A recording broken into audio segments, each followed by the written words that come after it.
Today's guest is an international best-selling author, health coach, and the founder of A-Skin, a bespoke skin-led...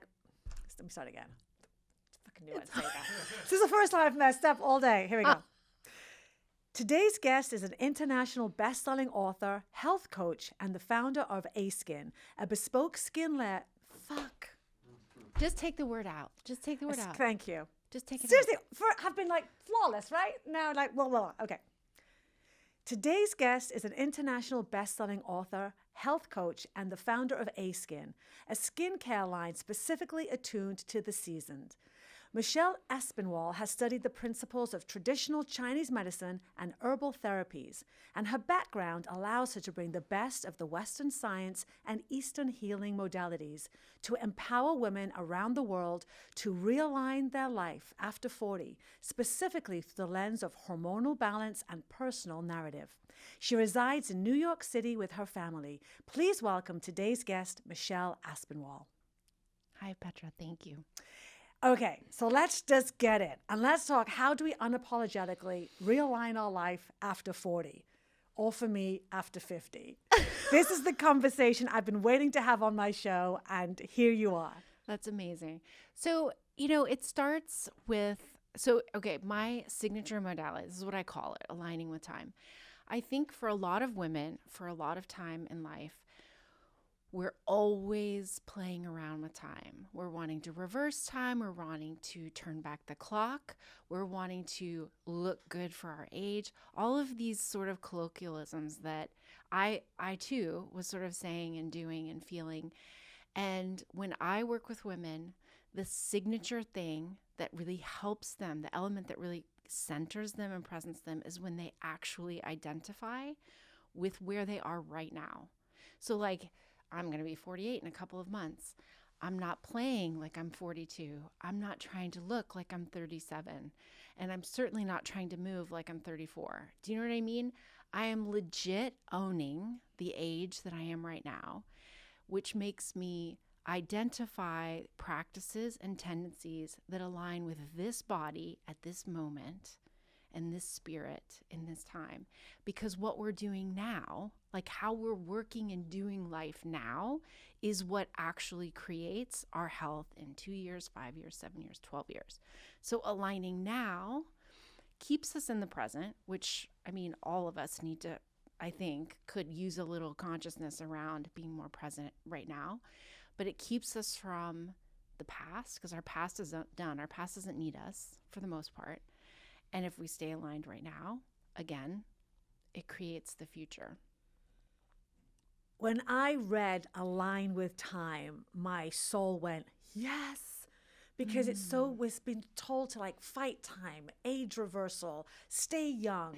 And then also there's the other thing I'm hearing, active aging, like you're rushing towards getting older. Where did you come up with this concept to be right where we are and be okay with where we are and move and nourish ourselves with where we are today? How much time do we have? Well, No. we're not that much I time know. because time's a ticking. I know, right? Yeah. Actually, so the anti-aging and the tricks that we're being sold as a multi-billion-dollar industry. And I started, so on my health journey, really identifying the toxins I was putting on my skin. When I stopped doing that, when I got very clear about the choices I was making, and this was back in my 30s, this was like 15 years ago. When I got really clear about that, started eliminating toxins, creating my own skincare regime. This is when the recipes for A-Skin were really, I was developing them and I was the guinea pig. That's when I started really looking at marketing and what things were being said on packaging. Because one of the things, if you notice, anyone that follows me on the socials, like I don't make any claims that anything I sell is going to do anything except nourish. Because quite honestly, a lot of the stuff we're being told is turning back the clock and anti-aging. It's just impossible because skin is an organ. So if you're nourishing yourself from the inside, then that's going to show on the outside. What you put on the outside can do damage on the inside. totally endocrine disruptors. Okay. So this is the most important part of A skin. It nourishes, it creates a barrier to the outside extremities, and it allows moisture to stay where it should, which is in our skin, and nourishes through the botanicals, the herbs, the oils, and the butters. I've said that media sells to our insecurities and we need to buy into our strengths. Yeah, And so that's what you're doing. that's beautiful. Let's share it. Tell me a little bit more, and our listeners a little bit more about what you put on your skin can affect you on the inside. And what is it that you realized that was so needed to take the effort and the learning to create your own skin line? So back in my late 20s and early 30s, part of my health journey was the spiral. I was working, loved every minute of it. But with that kind of sort of push and drive comes bad eating habits, potentially bad sleeping habits. And I wasn't paying any attention to the quality of the food or what I was putting on my skin, or washing my clothes with, or cleaning my apartment with, which didn't happen all that regularly, actually. But the reality is that in that journey of trying to figure out my autoimmune disease, the thing that really pushed the needle, was reducing the toxic load. Now, we can go to the umpteenth degree, and there's no part of me that is like, trying to take on the scare tactics and all of that. But we have so much control over what we put on our body and what goes in our mouth. We don't have a lot of control about the air, right? The air is the air. I mean, sure, you can get a HEPA filter and filter the air in your house, but you're still walking around. So that is, I would say, the reason that I really got in on the toxin load. And so once I figured out that all of those aspects that I was putting on my skin and surrounding myself with, I started going deep into toxic chemicals and the effect on the hormonal system.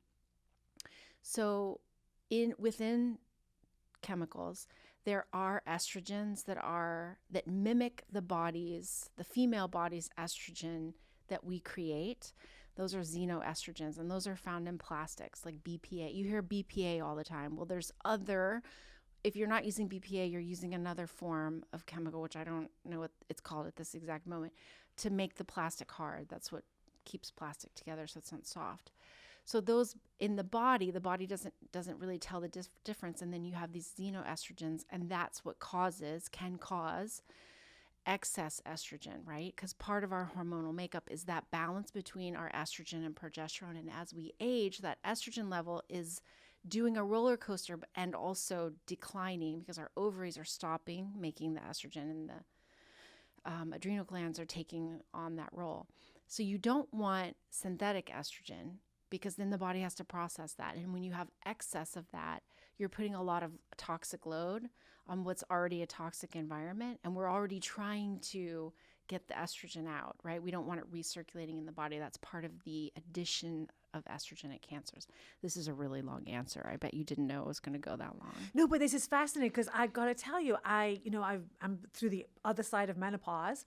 And when I was going into it, it was so confusing to me. Yeah. There's so much research. And so even with that, Michelle, dealing with all this, estrogen, progesterone, what's natural, what's, our body is identifying as, an overload. Where does someone go? I went to 4 different doctors in New York City, and I consider myself really educated. And I have never felt so confused and lost my entire life.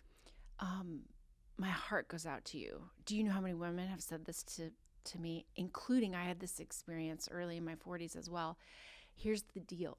Menopause, perimenopause, it's not a medical condition. I mean, it's not something you go to medical school and you have your 2 days and you learn about this particular episode as a condition. It's a transition. So it is as much energetic as it is physiological, as it is emotional, right?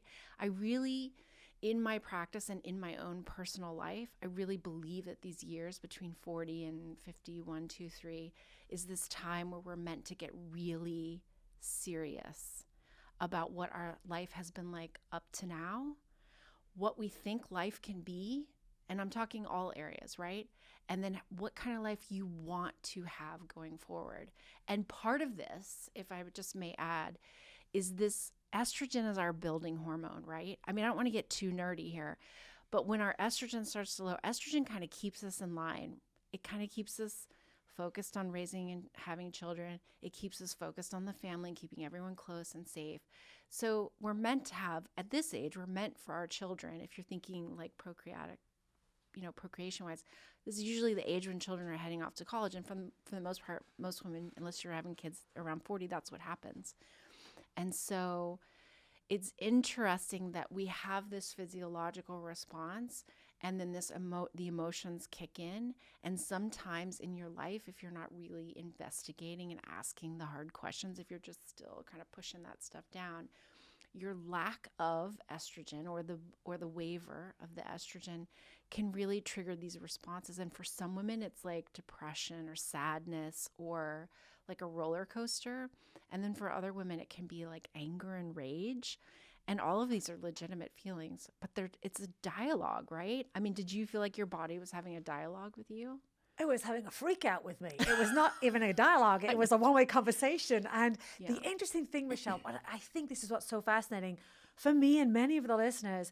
So I am like in my mid-50s, and I'm just getting started of what I want to do and how I feel I can share my work with the world and, leave a legacy. And it's not going to be children. I was a bonus mom for 5 years, but family is not in my nature right now. My family are the women I want to help live courageous lives. But we have this path that you're saying on my body, to answer your question. I don't know, it was speaking a foreign language. Let's just put it that way. But then we're in this tipping point now where we sometimes feel like we're invisible, but it's a time in our life when we could be invincible. How do we deal with all these different, this is a big question for myself.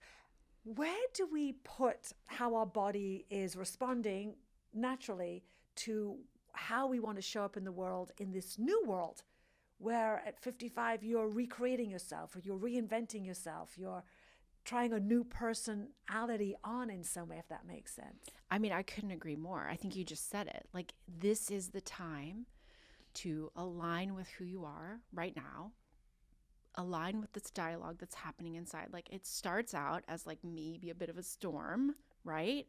And some of that's physiological, but I think some of that's energy too. There is a womb energy. And I mean, I'm not the wooest person out there, but I will say that, I mean, our organs have an energetic exchange with other organs. They speak, they interact, things connect and disconnect. And when an organ kind of is used and finished, it's not meant to be cut out, right? It's meant to remain potentially. And this is not a judgment on women who've had hysterectomies by any means, but it's a big decision to cut yourself open and take some organs out. And so working with that energy and allowing that energy to manifest itself. So, there's lots of idioms like the crone years and all of that. And I think there is some truth to that. Like, we do portals open and we do allow sort of another form of energy exchange where it kind of moves from the womb into something else. I think it's important to harness that, to understand the movement, because it's meant to be felt. We're not meant to medicate through menopause. It's not meant to be numbed or dulled or medicated or cut out. It's meant to be experienced. I mean, it's an experience. Every woman goes through it. We can choose to hate it, or we can choose to work with it. And then once you make that decision, I think the lens by which you see the symptoms, you hear the dialogue, and you evaluate life, you get to have something rather than, why is this happening to me? Yeah, it sucks, and yeah, it's not fair, and yeah, we've had to do this, and yeah, we've had to do that. But I mean, if that's the fight that's not the fight I want to fight. Yeah, and I love you, and you mentioned this, and I want to say this to everybody. There's no judgment here on anything, but we have to find our way. And I think we often look to our doctors expecting that they have the answers. and they don't always have the answers. And it's up to us to do many different types of research until it feels that the person in front of you giving you advice is resonating with where you are in your life right now.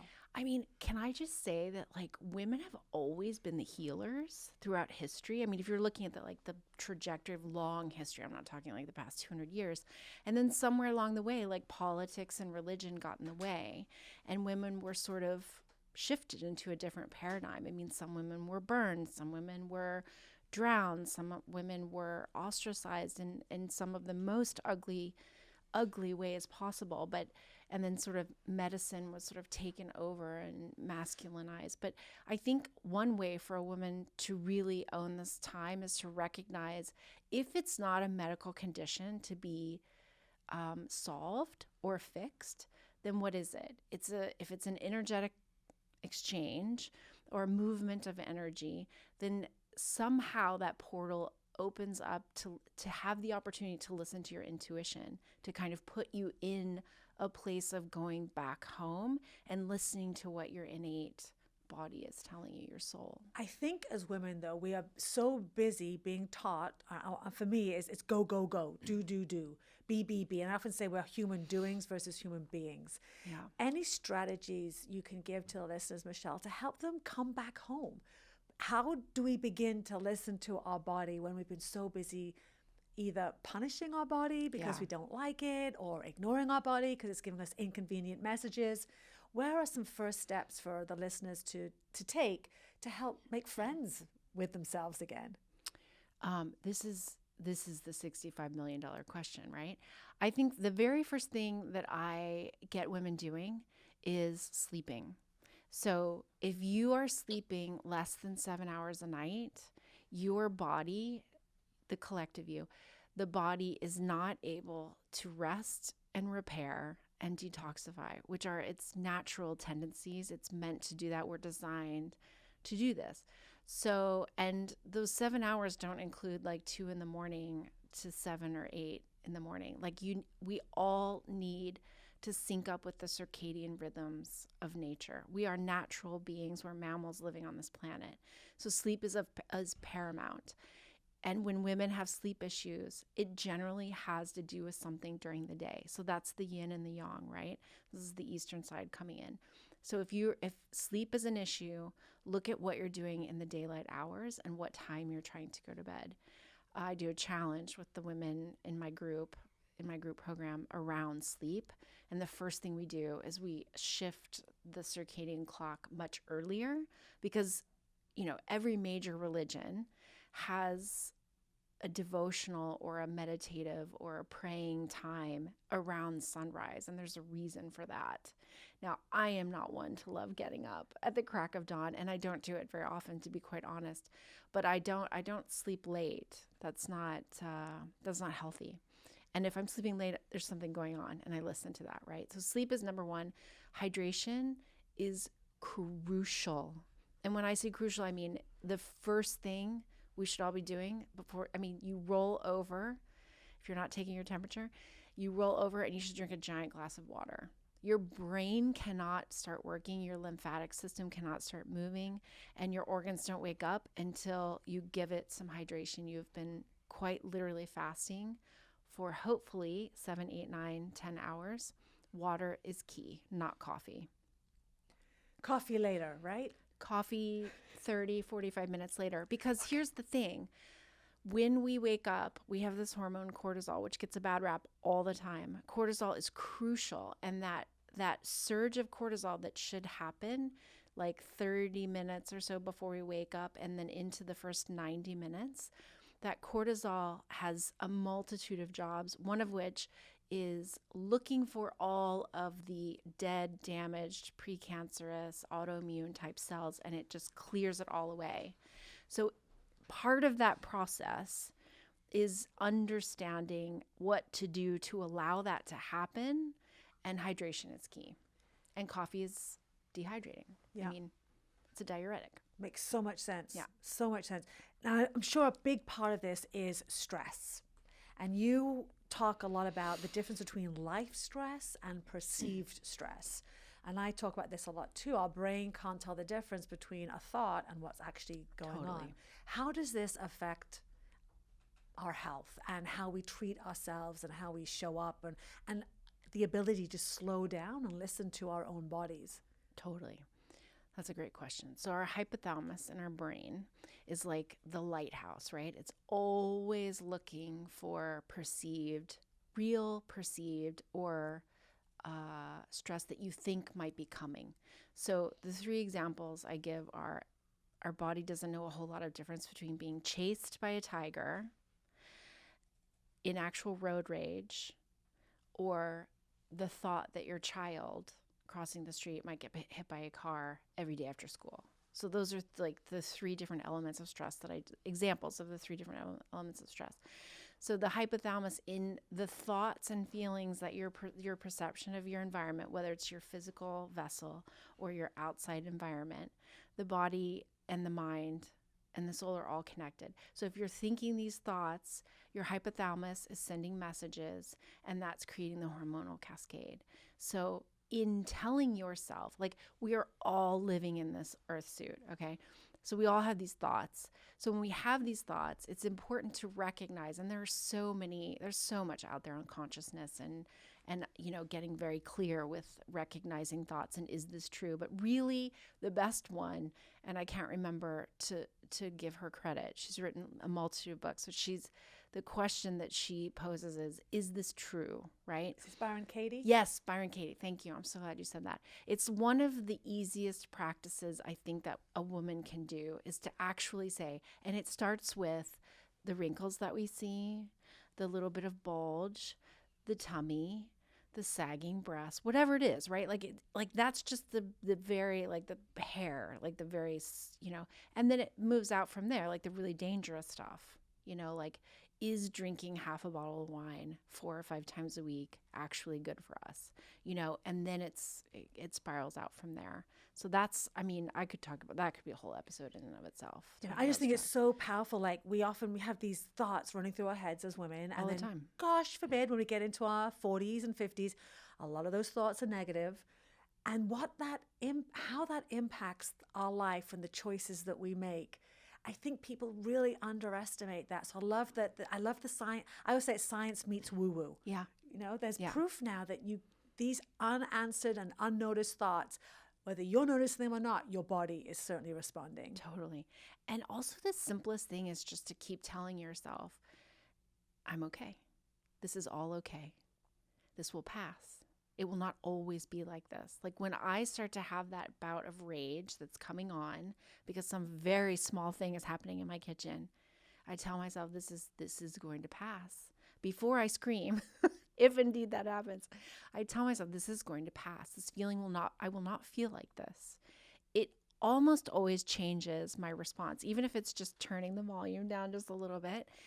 It's massive, the amount of power that women have at their disposal by their thoughts and the way that we speak to ourselves, our inner narrative beliefs. If you believe that you are powerful, if you believe that you are healthy, if you believe you are capable, you can do it. I said for 30 years I was a fitness expert, and I studied the neck down, and now I'm so fascinated what goes on between the ears, because that's the driver. So much wisdom that I often say I'd like to give the youngsters the cliff notes so they don't have to suffer the years of angst. What would you say, and I don't ask many people this, but what would you say to your younger self now, looking back with all the wisdom you have now, if we could live our 30s, early 40s with the knowledge that we have now? Would you have done something differently? I wouldn't have done anything differently. You couldn't have told me back then to do anything differently. But the one thing that I encourage women with daughters, and because I don't have daughters, I have sons, but I encourage every woman with daughters and young people that I come in contact with to 100% honor your cycle. Your monthly cycle is a gift.